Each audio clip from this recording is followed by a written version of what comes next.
Hei, salut și bine m-am găsit la un nou videoclip. Eu sunt Nesvestes pe canalul meu și astăzi vă voi arăta conversația mea cu Andra Gogan, cea fake. Ok, mă rog. Și înainte să încep să vă abonați, dacă deja ați făcut-o, haideți să încep. Bună, ești Andra, cea adevărată? Da, eu sunt. Oh my god, nu pot să cred. Cine ești? Sunt o fană de-a ta. Super, grozav.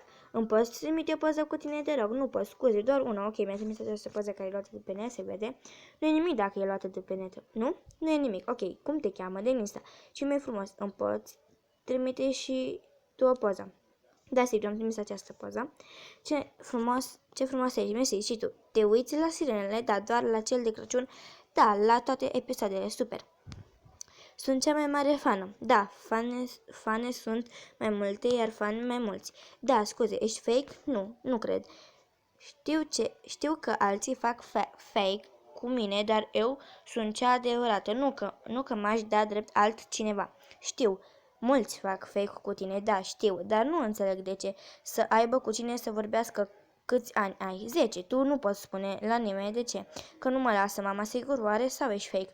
Nu te rog, crede-mă, ești fake. Zi sau dau numărul tău pe YouTube.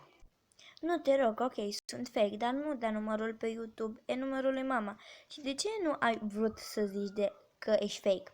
Fiindcă toată lumea face fake cu Andra Gogan. Da, ok, cum te cheamă în realitate? Andreea. Cel mai frumos, câți ani ai? 9. Oh, cu un an mai mică ca mine. Super, vrei să fim prietene? Da, ok, mai vorbim mâine. Da, nicio problemă.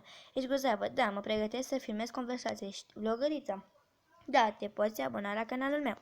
Da, sigur, cum te cheamă? Constantin Denisa. Mă rog, și vă puteți abona la canalul ăsta. Ai mai făcut unul cu Ana Beregoi?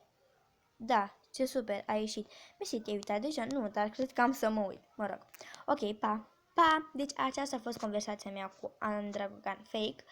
Da, mă rog, vedeți și că e fake. Da, dar nu uitați să vă abonați! Să vă abonați cum ați făcut și până atunci. Pa!